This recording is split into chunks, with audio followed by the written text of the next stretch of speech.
Shalom, Bapak Ibu Saudara yang terkasih dalam nama Tuhan Yesus. Bertemu lagi dengan EBS, Exegetical Bible Study. Video ini adalah video ketiga berisi tanggapan sekaligus kritik EBS terhadap pandangan Ibu Rita Wahyu tentang Matius pasal 1 ayat 20 yang telah beliau muat dalam sarapan pagi biblical, di mana di sana beliau menjelaskan atau menegaskan bahwa anak yang ada dalam kandungan Maria itu adalah Roh Kudus sendiri. Jadi bagi beliau Yesus itu adalah Roh Kudus sendiri. Dalam arti yang lain, yang berinkarnasi itu adalah Roh Kudus. Nah, sebelum Bapak Ibu menonton video yang ketiga ini, saya berharap Bapak Ibu menonton video yang pertama dan yang kedua supaya Bapak Ibu punya pemahaman yang komprehensif dari penjelasan-penjelasan EBS, khususnya mengenai topik ini. Matius 1 ayat 20 dalam terjemahan baru LAI berbunyi begini. Tetapi ketika ia mempertimbangkan maksud itu, malaikat Tuhan nampak kepadanya dalam mimpi dan berkata, Yusuf anak Daud, janganlah engkau takut mengambil Maria sebagai istrimu, sebab anak yang di dalam kandungannya adalah dari Roh Kudus. Kalimat yang kita bahas adalah sebab anak yang di dalam kandungannya adalah dari Roh Kudus. Kalau dalam teks Yunaninya berbunyi begini, togar NOT geneten ek pneumatos esten hagio.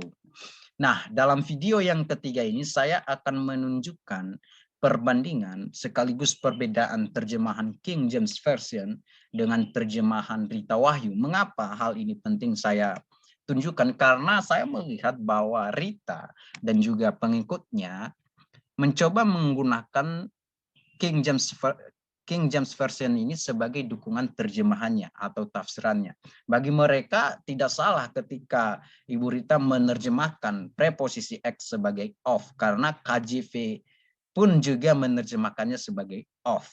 Ini yang pertama. Dan yang kedua, saya diminta oleh komentator YouTube saya dalam video yang pertama mengenai topik ini untuk membuat mengapa KJV ini menerjemahkannya sebagai of. Apa maksudnya?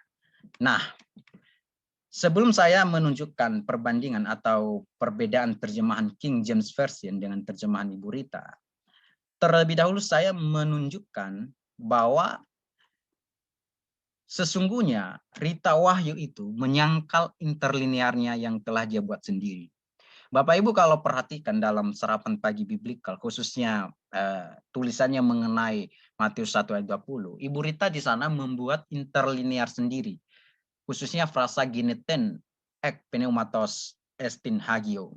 Nah, perhatikan, Ibu Rita membuat interlinear frasa ini sebagai berikut. Geneten diterjemahkan is, begotten dalam bahasa Inggris. Lalu ek diterjemahkan of, lalu pneumatos diterjemahkan the spirit. Nah, kata the di sini diapit dalam kurung. Saya tidak tahu tujuan beliau mengapit kata the ini. Tapi biasanya kalau sebuah kata itu diapit dalam kurung, itu menunjukkan bahwa kata tersebut penambahan, ya, tidak ada dalam teks aslinya. Memang benar, pneumatos ini tidak memiliki artikel, ya. Nah, kemudian estin diterjemahkan is, hagio diterjemahkan holy, sehingga Ibu Rita ini menerjemahkan geneten ek pneumatos estin hagio dalam bahasa Inggris sebagai is begotten of the Holy Spirit. Nah, sekarang kita membandingkan, melihat perbandingan interlinear, ya, interlinear ini dengan terjemahan yang telah dia buat ini. Nah, perhatikan is begotten, dari kata is dan begotten ini diterjemahkan oleh Ibu Rita dari satu kata Yunani, geneten, ya. Ini terlihat dari interlinearnya, dia terjemahkan is begotten. Kemudian of ini diterjemahkan dari ek. Kemudian the spirit diterjemahkan dari pneumatos. Kemudian holy diterjemahkan dari hagio. Nah, dari perbandingan interlinear dengan terjemahan yang dibuat oleh Ibu Rita ini, kita melihat bahwa ada kata yang tidak dimasukkan oleh Ibu Rita dalam terjemahannya, yaitu kata kerja estin is, ya. Nah, Makanya saya berkata bahwa Ibu Rita ini tidak konsisten dengan interlinear yang telah dia buat sendiri dengan terjemahan yang telah juga dia buat sendiri dalam bentuk bahasa Inggris. Ya, di mana kata esten ini memang ada dalam teks Yunani. Ya, biasanya diterjemahkan adalah atau dia adalah sedang berlangsung karena dia adalah orang ketiga indikatif present. Dan ini kalau kita lihat dari teks aslinya ini tidak bisa dibuang, tidak boleh dibuang. Ya. Nah, jadi Ibu Rita mencoba mengkorupsikan kata esten ini dalam interlinearnya. Tidak ada dalam terjemahan yang dia buat. Oleh sebab itu, makanya saya berkata bahwa Ibu Rita ini ternyata menyangkal interlinear yang telah dia buat sendiri. Memasukkan kata esten dalam interlinearnya, namun tidak menerjemahkannya dalam terjemahannya. Ya.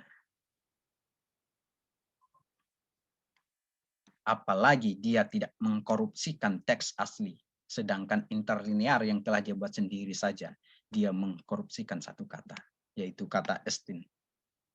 Lalu yang kedua yang saya ingin tunjukkan adalah bahwa grammar bahasa Inggris terjemahan Rita, ya yang telah dia buat itu tidak tepat, ya. Kalau kita kaji dari paradigma bahasa Inggris itu sendiri. Perhatikan frasa geneten ek pneumatos estin hagio. Rita menerjemahkan is begotten of the Holy Spirit.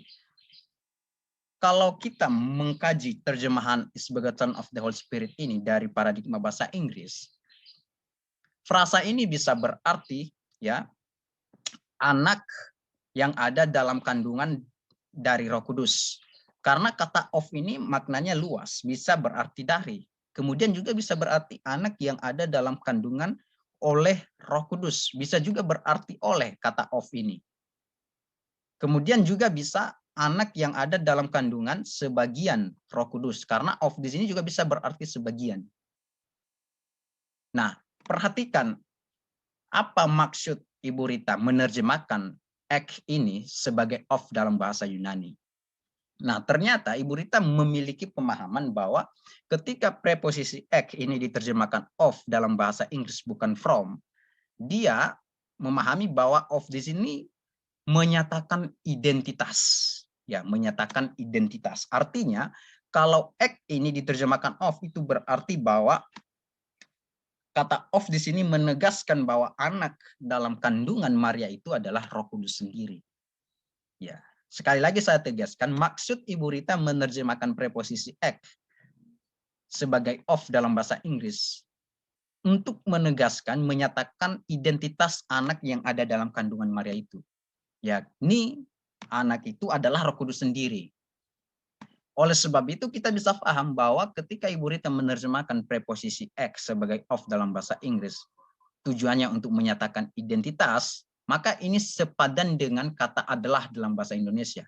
Dan ini pun juga nampak dalam kesimpulannya yang dia buat. Demikian, anak yang telah dikandung di dalamnya adalah Roh Kudus. Jadi dia menegaskan di sini. Jadi sekali lagi saya tegaskan bahwa preposisi ek dalam bahasa Yunani diterjemahkan oleh Ibu Rita sebagai of dalam bahasa Inggris. Tujuannya adalah untuk menyatakan identitas bahwa anak yang ada dalam kandungan itu adalah Roh Kudus. Maka ketika of ini diterjemahkan dalam bahasa Indonesia itu sepadan dengan adalah berdasarkan fungsi dari of ini menurut Ibu Rita Wahyu. Nah, kalau seandainya tujuan Ibu Rita adalah ketika dia menerjemahkan preposisi ek ini sebagai of untuk menyatakan identitas, maka yang lebih tepat dalam bahasa Inggris bukan of. Ya, tadi saya sudah jelaskan bahwa ketika dia menggunakan of, ini pun arti dari frasa is begotten of the Holy Spirit ini luas maknanya, bisa diterjemahkan dari, bisa juga diterjemahkan oleh, bisa juga diterjemahkan sebagian. Tapi yang lebih tepat sebenarnya adalah dia harus menggunakan is. Kalau tujuannya untuk menyatakan, menegaskan bahwa anak yang ada dalam kandungan Maria itu adalah Roh Kudus, dia harus menggunakan is, bukan of. Oleh sebab itu, kalau kita mengkaji dari paradigma bahasa Inggris, grammar bahasa Inggris itu sendiri, terjemahan Ibu Rita dalam bahasa Inggris ini sebagai Son of the Holy Spirit masih tidak tepat.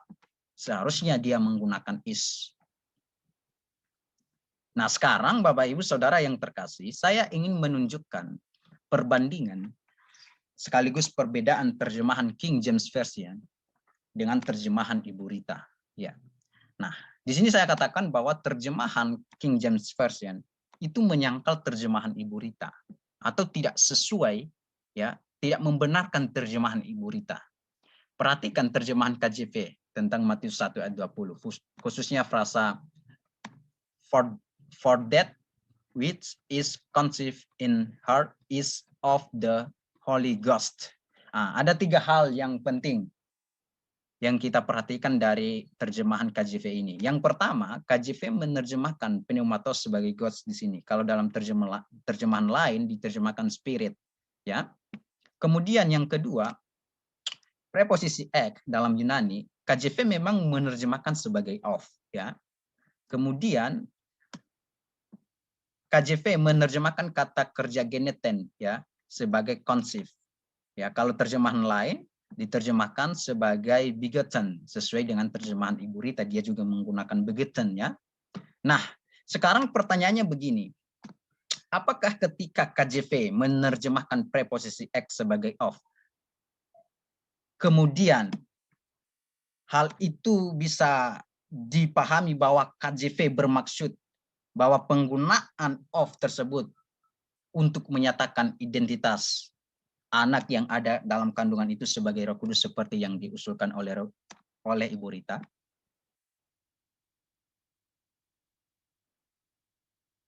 Jelas tidak. Ya. KJV menerjemahkan preposisi ek sebagai of dalam terjemahannya. Belum tentu maknanya seperti yang diusulkan oleh Ibu Rita, yakni untuk menyatakan identitas bahwa anak itu adalah Roh Kudus sendiri. Belum tentu ini maksud dari KJV.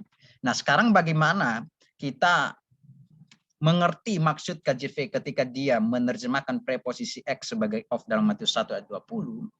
Kita harus melihat ayat-ayat lain dalam terjemahan KJV itu sendiri, ya, khususnya dalam Injil Matius, tentang preposisi ek berhubungan dengan konteks atau kata kerja melahirkan atau dilahirkan atau memperanakan atau diperanakan atau mengandung atau dikandung, ya. Nah, saya mengambil contoh Matius 1 ayat 3 dan juga dalam ayat 5 di sana muncul masih ada ayat-ayat yang lain, ya, tapi saya hanya mengambil Matius 1 ayat 3. Ya, perhatikan terjemahan KJV, ya. Di sini KJV menerjemahkan and Judas begat Pares and Zara of Tamar. Kalau dalam terjemahan Yunaninya, ya, dalam teks Yunaninya, Yehudas the egenesen ton Pares kai ton Zara ektes Tamar. Kalau LAI terjemahkan, Yehuda memperanakan Peres dan Jerah dari Tamar. Sekarang kita mau kaji, apakah KJV ketika menerjemahkan preposisi ek di sini dalam Matius 1 ayat 3 ini sebagai of, itu berarti KJV bermaksud seperti yang disampaikan oleh Ibu Rita untuk menyatakan identitas. Ya, perhatikan ya. Preposisi of di sini dalam terjemahan KJV itu diterjemahkan dari ek. Lalu kalau LAI menerjemahkannya dari. Nah, perhatikan konteks preposisi ek dalam Matius 1 ayat 3 itu sama dengan Matius 1 ayat 20 yang sedang kita bahas ini. Yakni berhubungan dengan konteks kata kerja melahirkan. Kalau di sini dalam Matius 1 ayat 3 menggunakan egenesen dari kata dasar ginao. Ya, dari kata dasar ginao, melahirkan, memperanakan, mengandung. Nah, preposisi ek di sini sekalipun KJV menerjemahkan sebagai of, dari kalimat ini saja and Judas begat Pares and Zara of Tamar, KJV tidak menyatakan bahwa of di sini berfungsi untuk menyatakan identitas seperti yang diusulkan oleh Rita Wahyu. Tapi sebaliknya KJV bermaksud bahwa of di sini, ya, yang diterjemahkan dari ek, menyatakan sumber atau asal. Artinya Tamar ini adalah sumber atau asal dari Zara dan pares. Nah, coba kalau seandainya jika preposisi X ini ya kita pahami seperti pengertian Ibu Rita untuk menyatakan identitas ya diterjemahkan sebagai of ya. Tadi saya sudah jelaskan sepadan dengan kata adalah dalam bahasa Indonesia. Maka terjemahan Matius 3 ayat Matius 1 ayat 3 ini bisa berbunyi begini. Yehuda memperanakan Peres dan Jerah adalah Tamar. Karena kata X kita terjemahkan of atau adalah dalam bahasa Indonesia, menyatakan identitas. Dan ini terjemahan ini sangat kacau kalau dia berbunyi begini, Yehuda memperanakan Peres dan Jerah adalah Tamar. Kalau kita mengikuti pengertian Ibu Rita, menerjemahkan preposisi X dalam Matius 1 ayat 20. Dan ini sangat-sangat kacau. Mengapa? Karena bagaimana mungkin ya Peres dan Jerah ini adalah Tamar. Padahal Tamar ini adalah ibu mereka. Jadi di sini kita paham bahwa penerjemahan preposisi X menjadi of oleh KJV dalam konteks kata kerja ginau melahirkan, memperanakan, mengandung dalam Matius 1 ayat 3. Jelas bahwa KJV bermaksud bahwa of di sana menyatakan atau menunjukkan asal atau sumber seseorang yang dilahirkan itu. Dan ini juga sama pasti dengan Matius 1 ayat 20. Ketika KJV menerjemahkan preposisi X dalam Matius 1 ayat 20 sebagai of, tujuannya adalah menyatakan sumber, bukan menyatakan identitas seperti yang diusulkan oleh Ibu Rita Wahyu. Ini contoh yang pertama. Dari contoh yang pertama ini jelas ya, bahwa KJV menerjemahkan preposisi X sebagai of. Jelas tujuannya menyatakan sumber atau asal, bukan seperti yang diusulkan oleh Rita Wahyu. Kemudian contoh yang kedua, Matius 19 ayat 12. Ya. Bapak Ibu perhatikan ada kata from di sini ya, kata from ya. Lalu kalau dalam teks Yunaninya ada kata ek. Ya. Bunyinya begini. Eisin gar eunohoi oitines ek koilias metros egenetesan otos. Kalau LAI terjemahkan ada orang yang tidak dapat kawin karena ia memang lahir demikian dari rahim ibunya. Sangat menarik ya. Matius 19 ayat 12 dalam terjemahan KJV ya, preposisi ek berhubungan dengan kelahiran ya, kata kerja ginau, dia terjemahkan secara terang menerang sebagai from. Ya. Jelas bahwa preposisi ek KJV menerjemahkan dalam Matius 19 ayat 12 ini sebagai from untuk menyatakan sumber atau asal.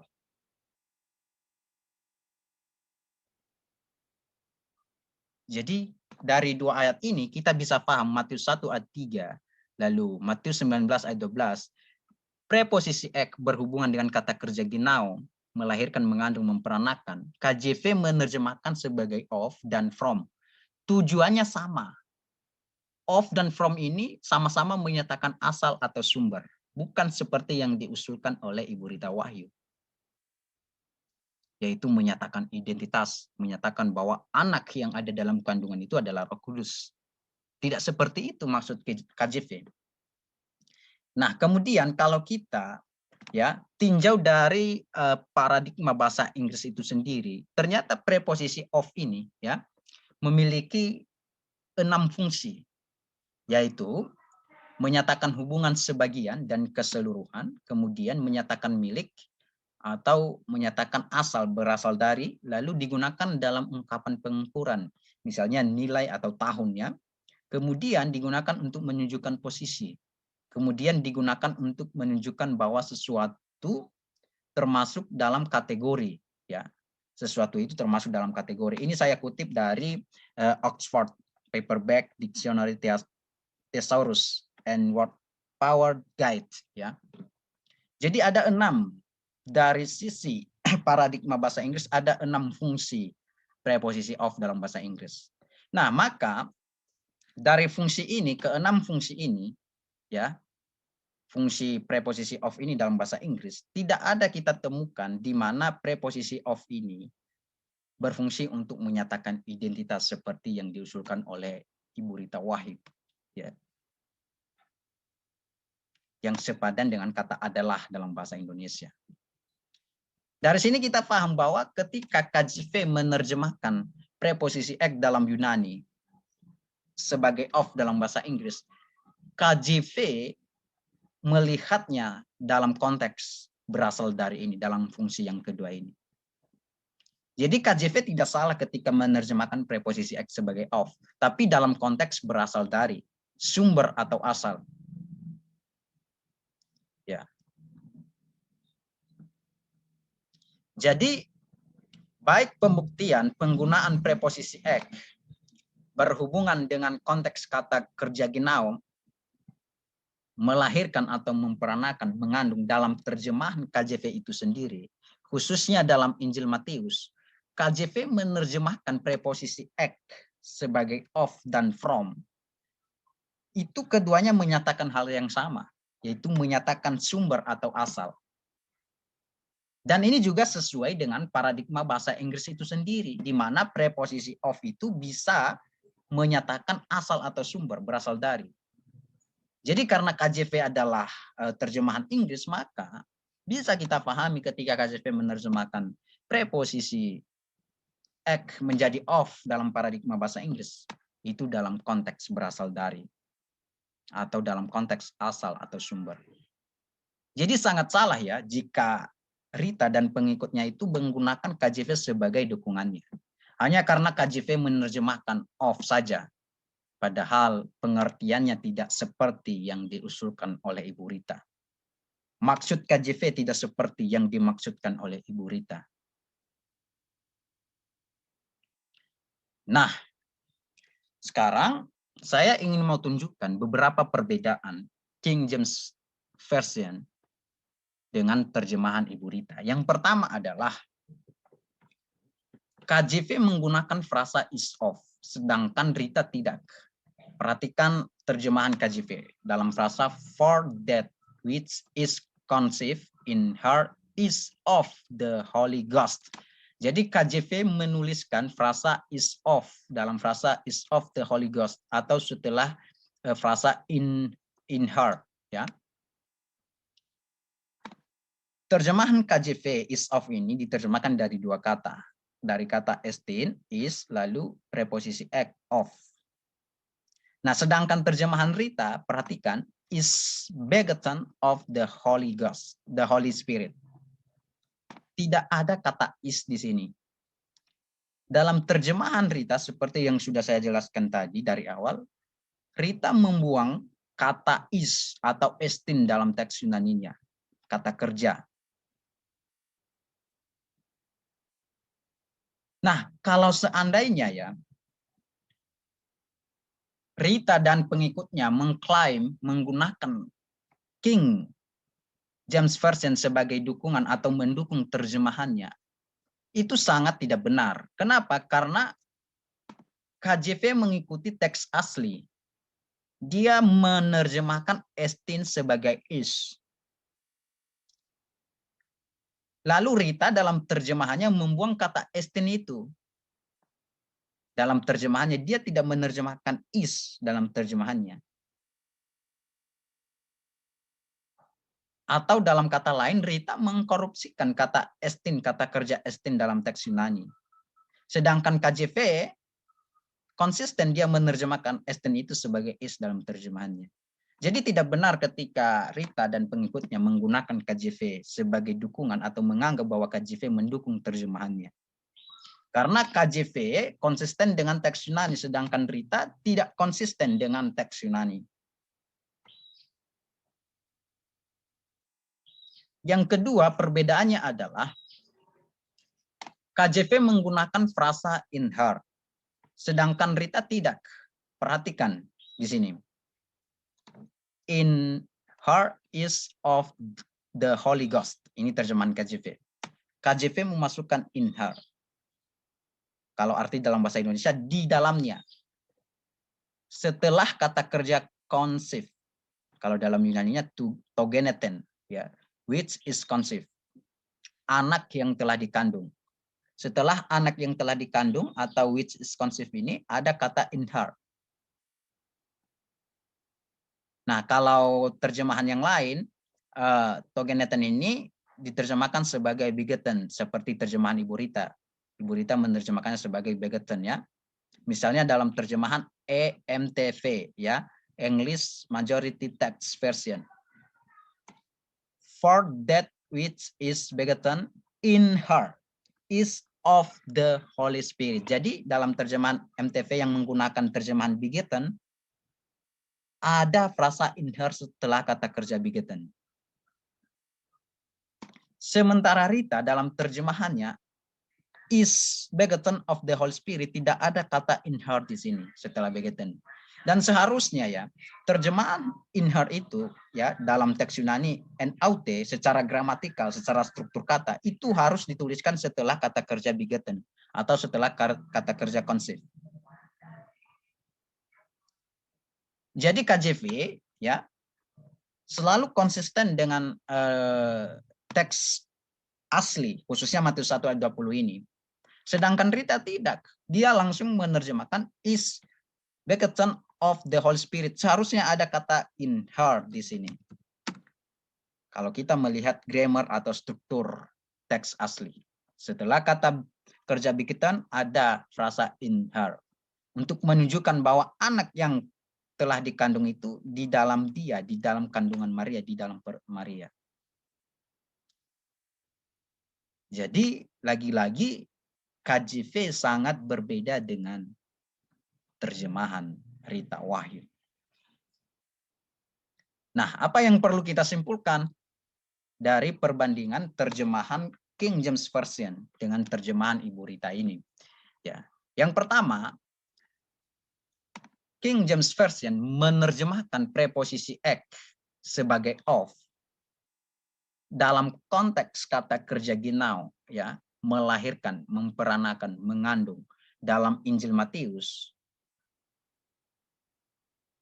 maknanya, tujuannya adalah bahwa of di sini berfungsi sebagai atau untuk menyatakan sumber atau asal berdasarkan pembuktian tadi. Matius 1 ayat 3, Matius yang lain, Matius 19 ayat 12, lalu berdasarkan juga fungsi preposisi of dalam paradigma bahasa Inggris itu sendiri. Salah satunya menyatakan asal atau sumber berasal dari. Bukan menyatakan identitas seperti yang diusulkan oleh Rita. Preposisi ek diterjemahkan of untuk menyatakan identitas yang sepadan dengan kata adalah dalam bahasa Indonesia. Ini pengertian Ibu Rita. Dan KJV tidak bermaksud seperti ini. Oleh sebab itu terlihat bahwa Rita tidak paham paradigma terjemahan King James Version. Sehingga dengan sembarangan dia mengklaim ataupun menggunakan King James Version itu sebagai dukungannya. Hanya karena melihat KJV menerjemahkan preposisi ek sebagai of. Padahal dia tidak paham maksud KJV menerjemahkan of di sini apa. Hanya karena dia melihat, oh KJV menerjemahkan ek ini sebagai of, berarti ini jadi dukungan buat saya. Ini jadi dukungan terjemahan saya. Tidak salah juga kalau saya menerjemahkan sebagai of. Ini yang pertama. Yang kedua, lebih dari itu, tadi saya sudah tunjukkan, ada banyak hal perbedaan terjemahan King James Version dengan terjemahan Rita. Misalnya ya, KJV itu memasukkan kata is dalam teks Yunaninya estin, dan ini ada dalam teks Yunani. Lalu KJV juga memasukkan kata in her atau naut setelah kata kerja togeneten. Kalau KJV terjemahkan which is conceived. Nah, sedangkan dalam terjemahan Rita, kata estin dan kata naut itu tidak dimasukkan dalam terjemahannya. Bahkan dia mengkorupsikan kata estin ini, ya, is. Baik dalam terjemahan KJV, dalam interlinearnya pun sendiri yang dia buat, apalagi dari teks Yunaninya, dia mengkorupsikan kata kerja estin ini. Oleh sebab itu, kita bisa simpulkan bahwa KJV tidak mendukung terjemahan Rita. Sekalipun Rita itu mengklaim bahwa KJV ini menerjemahkan preposisi X sebagai of, maka saya juga tidak salah ketika menerjemahkan preposisi X sebagai of. Seakan-akan KJV ini mendukung terjemahannya. Nah, di sisi lain, lepas apakah KJV mendukung atau tidak terjemahan Rita, tapi yang ingin saya mau tekankan adalah begini. Kalau Rita menggunakan KJV sebagai dukungannya, sepertinya itu menunjukkan bahwa Rita ini menggunakan versi-versi terjemahan, ya khususnya KJV dalam konteks ini, sebagai dukungan tafsirannya. Apakah itu tidak menunjukkan bahwa dirinya ini, Rita ini, tergantung pada terjemahan, bukan pada teks aslinya?